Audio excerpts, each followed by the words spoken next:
Chapter 11. At about the time Kenyatta and his men were heading into Las Vegas, Johnny Miller was packing furiously. In his small bachelor apartment on Adams Boulevard, the slightly built Negro was putting together his bare essentials. His closet was full of fine threads, but Miller had suddenly lost his interest in clothes. The events of the day had confirmed in his mind that he needed to get out of town and to get out fast. He had known since that first day when Benson and Ryan had approached that something big was coming down, but the money and the protection that the two detectives offered him were enough to allay his fears. Not so anymore. Not with those 6 corpses lying motionless and twisted in the morgue. Miller tightened the last strap on his bag and took another long swig on his bottle. The effect of the booze was getting to him, allowing him to relax and feel mellow. But even though his body was easing off, his mind was screaming at him, warning him to get the f*** out. The knock on the door came abruptly and without the usual warning of approaching footsteps. Miller spun on his heels and faced the door. Yeah? He shouted without thinking. Miller? Johnny Miller? The voice called out. Who's there? Miller asked. Stein, Lieutenant Stein. I was with Benson and Ryan earlier. I just wanted you to confirm one photograph. Miller breathed much easier now.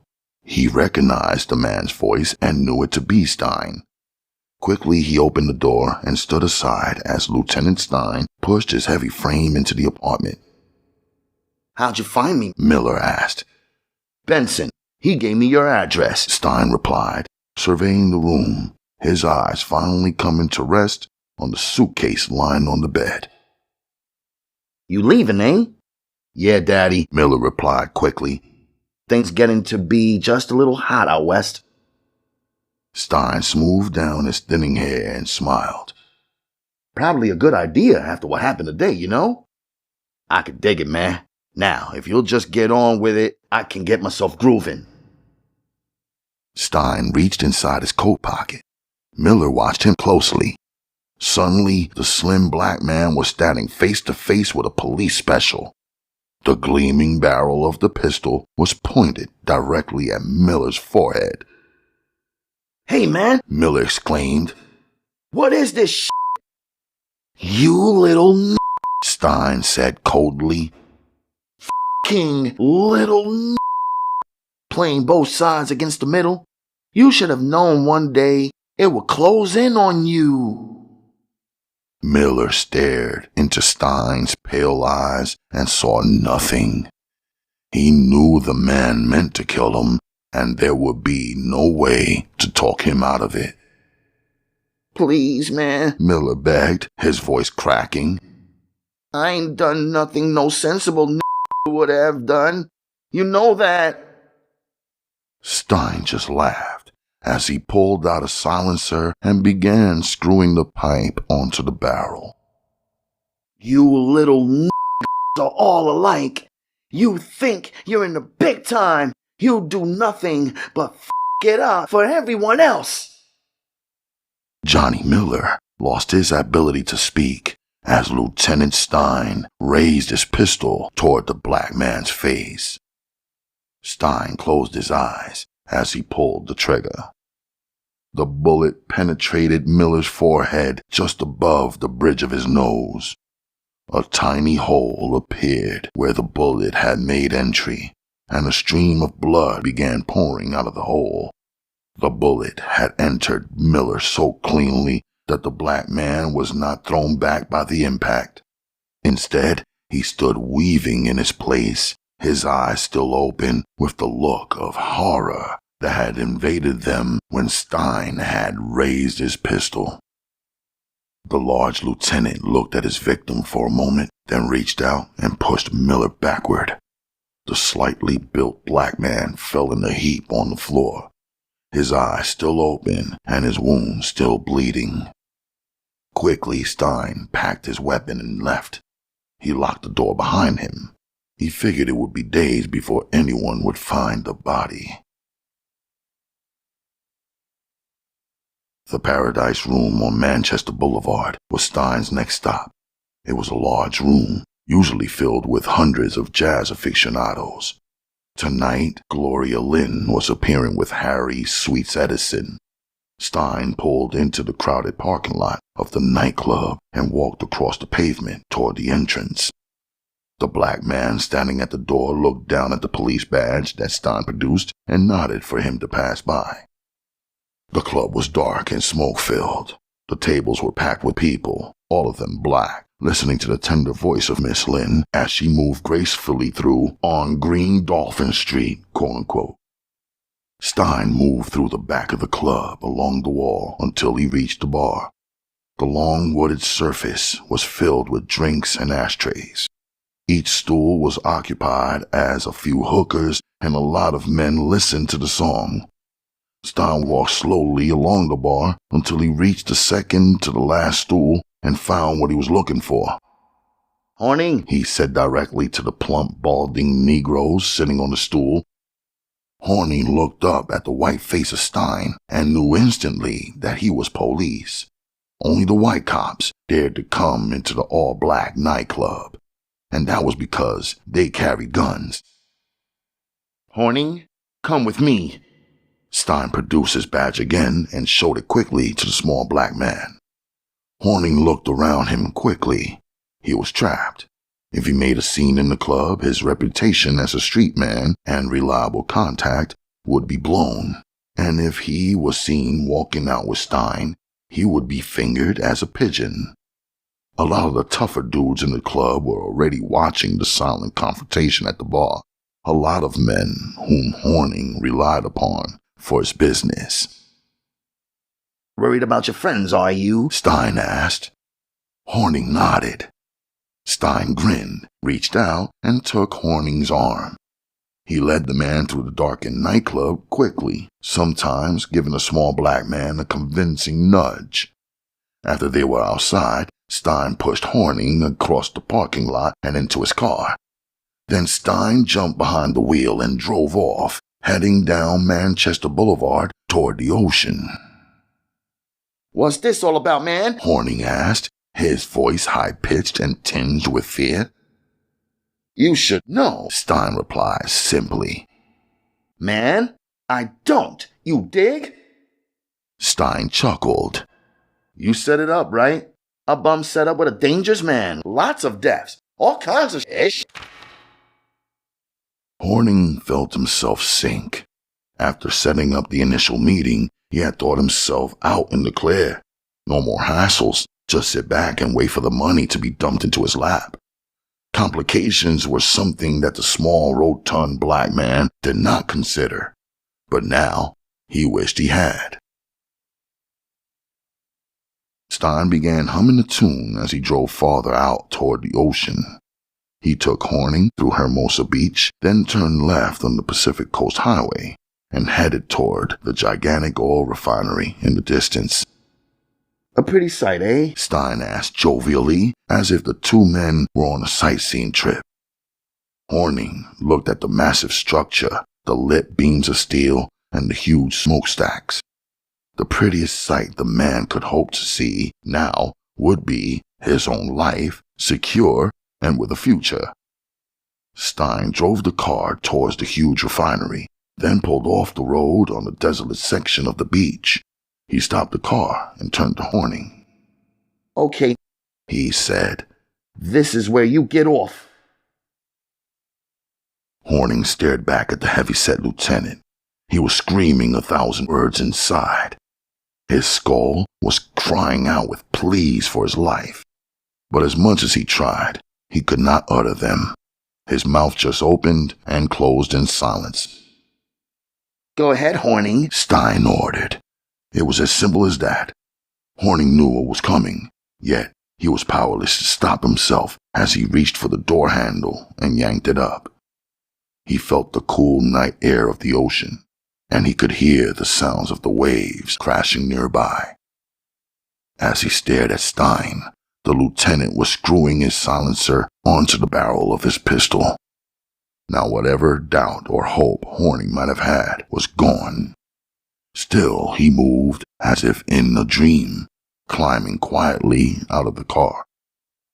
He stood next to the open car door, peering in at his slayer. Lieutenant Stein held the pistol with two hands, as he had been taught in the academy, and pulled the trigger. The bullet struck Horning in the neck. His cords and muscles seemed to explode from that area. Red seeped down across his upper chest, and the black man fell backward onto the sand. Stein pulled his pistol back in his shoulder holster after removing the silencer. He leaned across the seat, groaning loudly with the strain of the movement, and pulled the door closed. As he backed up, his headlights drifted across the still twitching body of Horning.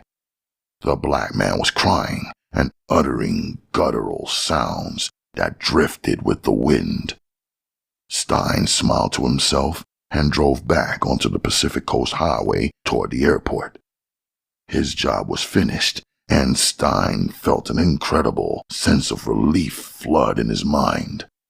He had taken the orders from his man, the go-ahead to eliminate the two blacks who had set Seamus up with Kenyatta. After those were carried out, Stein would then take his long trip to Mexico. Upon his return, the whole situation that had blown way out of proportion in the Los Angeles ghetto would be solved. The turnoff to the Los Angeles International Airport was empty. For a Friday night, it was an odd state of affairs, but Stein welcomed it. He drove quickly down Century Boulevard and into the circle roadway that would carry him to his terminal. He turned into a parking lot opposite the Mexicana Airlines terminal and parked. His luggage was in the trunk. Hurriedly, Stein pulled it out. Just as the police lieutenant was about to slam the trunk door, he heard footsteps behind him. Two men were approaching quickly, the intent in their walk unmistakable. Stein whirled on his heels just in time to see one of the men raising a sawed-off shotgun towards his head. The huge explosion was muffled in the heavy sea air, and the second round seemed even less noticeable. Stein did not have time to react. The first shell hit him directly in the face, ripping away the flesh around his mouth and cheeks. The entire lower part of his face became a seething mass of blood and bone tissue. The second shell hit just a little lower, around the neck. Basically, it took the man's head off, leaving only one muscle cord to keep the large head attached to the body. A second after the two blasts from the shotgun, a 747 jetliner took off. The thundering roar of the plane's engines covered any trace of what had happened. Lieutenant Stein's mutilated body was the first of three to be discovered. An elderly couple, returning from their terminal after seeing their children off to their home in the east, stumbled onto the remains of the police officer. While trying to comfort his fainting wife, the old man called the police. The word of Stein's death spread quickly through the Los Angeles police building. It was quickly picked up by Detectives Ryan and Benson as they were leaving headquarters. The two officers raced across town on the crowded freeways toward the airport. When they arrived at the parking lot, the scene of the killing was cordoned off by uniformed police and airport security. FBI agent Comstock was standing just outside the small circle of men when Benson and Ryan managed to push their way through the crowd of the morbidly curious. It looked like a hit, Comstock said as he led Benson and Ryan to where the body lay. Stein's fleshy figure was plastered against the open trunk of his car. Half of his head had been shot off. Blood, excrement, and urine covered his frame in equal parts. Jesus, Ryan exclaimed when he saw the body. They weren't fooling, were they? You find anything else? Benson asked Comstock. The tall black agent turned to the black officer and frowned. In the file, we found the inside man at the department. Benson nodded. He had suspected it all along. Well, Comstock continued, this was our baby. His bags were packed, and he had a passport and a visa to Mexico. Also, his pistol had been fired 4 times within the last 2, maybe 3 hours. Benson turned to Ryan. We got an address on Johnny Miller? He asked. Ryan nodded. Yeah, we got an address. Benson explained the situation to Comstock and what his theory was. Basically, the black detective said, the bastards are cleaning their house. They're hitting everyone who could place the ring in jeopardy. And if we don't get there before the fuckers are all massacred, we lose, right? Comstock tensed. Benson stared at the ground. That's right, Comstock. It's coming down fast, and we're still a couple of steps behind. Benson and Ryan left Comstock with the body of what once had been a policeman, a respected man of the community. Later, they would dig through the various bank accounts and investments of Lieutenant Stein and discover the man was worth more than $200,000.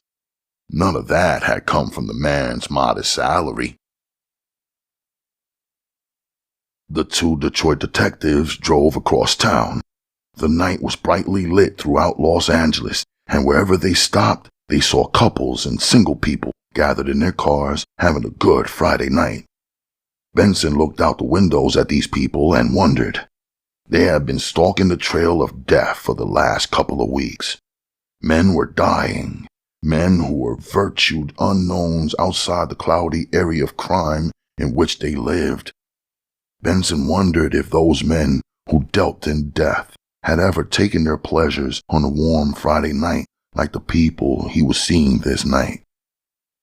The modern apartment house on Adams was still noisy with sounds of a Friday night party. People were laughing, unaware that within a few feet a man laid murdered. Benson and Ryan pulled their guns out of their coats and walked carefully through the patio. Ryan led the way, taking the steps slowly up to the 2nd floor. At the end of the balcony was the well-lit apartment. Both men stopped and looked through the window at the people inside. For a moment, Benson had hoped that Miller was all right. Had he been shot, he figured, the people in the apartment nearby would have heard the report. But when Ryan opened the door using a small passkey, Benson's hopes for Johnny Miller dissolved quickly. The slightly built black man lay sprawled on the floor. His body was riddled with the results of the gunshot. The small hole in the man's forehead had coagulated and remained just a tiny, crusty brown spot. Another hit, Ryan said softly, leaning down over the body of Miller. Looked like he was leaving too, Benson said, picking up the man's traveling bag. Man, the dude sure dug his clothes. The closet was still full of Miller's threads.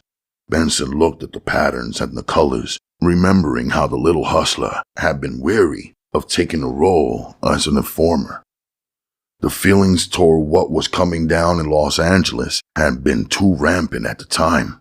Even little Johnny Miller had felt the tension, the aura of violence that had been building. The 2 detectives called the coroner and the investigating officer. Lab tests would be made on the slugs taken from Miller's body, and they would match those fired from Stein's gun. Benson and Ryan would remember the scene in the county morgue the day they brought in the 4 bodies from the warehouse massacre.